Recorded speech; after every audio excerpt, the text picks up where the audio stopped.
Today is March 8th, 2025. My name is Melissa Ackerman, and I will be interviewing Andrea Weinstein about the Columbian Club today. How are you, Andrea? I'm very well, Melissa, and yourself? I'm good. When were you a member of the Columbian Club? My family became a member of the Columbian Club when the new Columbian Club was built. The building in Carrollton? In Carrollton. Okay. And my dad and my uncle are avid golfers, and there was a limited number of people who belonged to the original Columbian Club. And then there was Preston Hollow Country Club, which was on Hillcrest and Forest Lane. So they, in building the new one, invited people who had not been at the original Columbian Club to join. Okay. So that would have been probably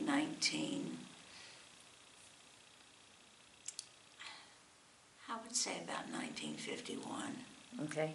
I'm not sure when the new club was built at this point, but our family became members then. In the early 50s.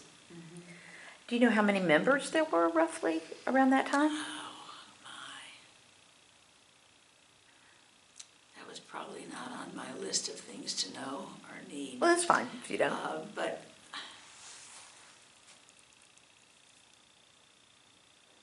whereas the original club was limited in terms of members, this one was too, because you had to be vetted before you were invited to come in.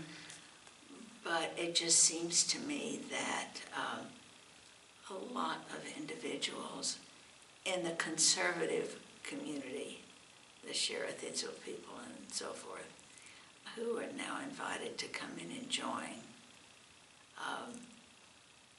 I don't know. I don't even. It's okay. I have no idea. Not a problem. So why did you decide to join? Did anti-Semitism factor in at all? Yes, it did, because the premier country clubs in Dallas, it was very prominent, the fact that no Jews were allowed nor welcome. And so the golfers in my family, my dad and my uncle, sought out the public courses, which served their needs quite nicely. And I think the fact, knowing my dad, that there was going to be a Jewish country club factored into that. And the fact that they would have their own club, that would be a nice club, and would serve the needs of the families, not just the golfers. Do you remember how you mentioned that you had to be vetted to get in. Do you know how that was done? I can surmise that there was some kind of selection process. I can only tell you that as far as my family was concerned, my aunt and uncle, my aunt who I've always called the Duchess of Windsor. Which aunt was that? My Aunt Sadie Cohen, because she was there were 6 siblings in my dad's family, and she was the only female. Okay. So, And you're from the Waldman family. I'm from the Waldman family, yes. So, but I remember even as a teenager, when I was about 13 maybe, that yes, they belonged to the Columbian Club. And so I think from my dad's perspective, it was the fact that they were opening it up. So how did they vet people? What do you do for a living? Who's your family? You know, bad things. Anytime there's a vetting going on, I call it a bad thing. So I know that vetting went on, because I know that there were people who were not able to. invited. Oh, okay. So we became avid members in the sense that opened up a different kind of place for us. We lived in East Dallas. By that time, we had either already moved or were going to be moving into North Dallas. And there was a swimming pool, there was the golf course, there were all kinds of activities, even for the kids, going on, tennis courts. So we joined, and so I spent my youth really, if I wasn't doing something in BBG, which I was, we were in the summertime. Basically, we used it as a camp. You hung out all day? And yeah, I mean, that's what we did. My kids sort of did the same thing, but at that time, I was the kid. So that's what we would do in the summertime in particular. Did your family, your uncles, serve in leadership roles of the club, on the board or president or anything? No, I don't remember my father serving a role. My uncle may have. My uncle's son-in-law, Howard Cohen, is a past president of the Columbian Club. So there were parts of the family who were involved in the leadership, but not my dad may have done some things, but if it was anything, I have no right. He was too busy raising money. Doing other things. Were a lot of your family members friends, and just your friend group, were most people members? I think as time went on, they were.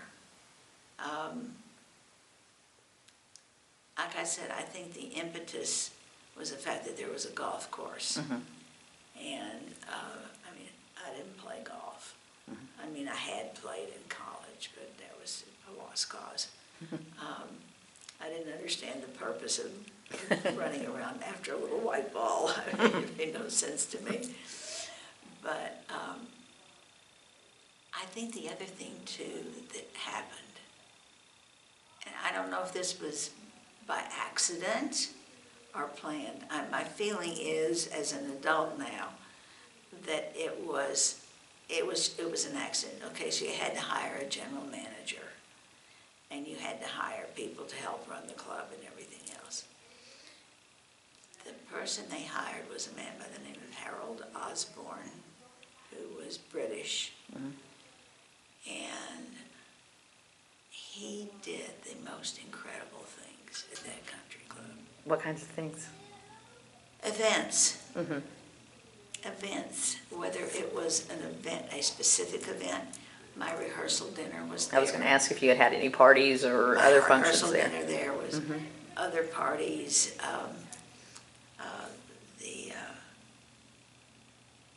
My kids, I think we had Jeff's party was there.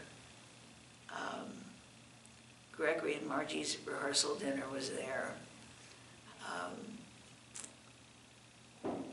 But any holiday that came along, whether it was Sunday brunch, whether it was Mother's Day, Father's Day, 4th of July, we all had our blankets out on the lawn by the lake because the fireworks were spectacular. There was always something going on during, not so much during the week and because of school and everything else once the summer came. I know I played tennis there. But Harold had this ability, and it was the best food in town. It was really good food. No matter what he did, it Really was good. superb. Why do you think the Columbian Club closed? First of all, because it didn't have a choice. It was a very difficult time. Dallas had changed dramatically. There were more clubs available you could belong to. I think the last holdout was Northwood Country Club, which I jokingly said that Michael could work in the kitchen, but he couldn't eat in the dining room. Yeah.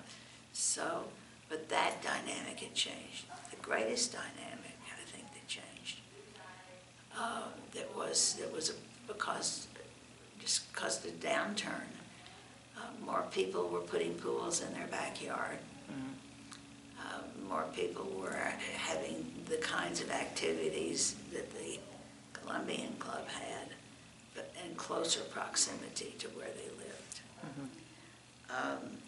I think the biggest impact was the restaurant world started expanding and growing, and you could go to so many different places that had great food. And ultimately, Harold retired, and the parties that he used to do, I remember one in particular, Idell and Leon Rabin of past fame and glory. She had invited this high-ranking tax lawyer and his wife who came in from California. And she decided to have a soiree, more than a soiree, a major banquet for them. And it was all done it was a British-style dinner. All the decorations, including like houses from the Cotswolds, and I mean, Everything. It was the end of all ends. And he was responsible for it, and there must have been 300 people there. And the food was outstanding, and it was just gorgeous. It was also to the point where in the lavish Mother's Days and Father's Days that we had, I never will forget, which was the funniest thing of all, the gigantic bowl of fresh shrimp. It was always always on the menu. Kosher shrimp, of course. Of course it was kosher. And there was nothing kosher about the Columbian Club, I can tell you that. The original founders would have rolled over. But I think there is a funny story about that. I think Mitch Rosansky had his own skillet and tools and everything in the kitchen. And when he was there, they would make for him kosher. Okay. Anyhow. Was there ever any flack about wanting kosher style or anything? No, or people knew going in that it was people were going to have any kind of food? What tickles me the most is that my father, my parents had kept kosher when they were married, but it became extremely difficult. So they didn't have a kosher house. And what were his favorite foods? His two favorite foods were ribs. Or pork ribs. Pork ribs, Okay. of course. And ham. I never knew that in my whole life, that my father ate ham. And when he became, I think it was when he became the gabbai at Sheriff, he told my mother, this is not okay. I can't be the gabbai if we don't keep kosher. That's just not going to work. And we had changed over our kitchen by that time. And because there were very, very few members of the club who came from the Orthodox community. Very, very, I don't know of any really. And so it was going to close because there were fewer people playing golf. They didn't have enough members to support the club. And that's when they started thinking about either selling it or whatever they were going to have to do. Well, obviously they did sell it to a very, very wealthy man, Mr. Huddleston, who is married to a Hunt. Okay. And he's probably put over $3, $4, $5 million into it. Have you seen it? Has anybody I seen have it? seen it. The golf course, completely revamped the golf course. It is now a master course. Really? Yeah, they host tournaments there, and there are several guys who are on the tour now who are actually members. Okay. Do you think the Columbian Club could be successful if it were to come back today in the same format? No.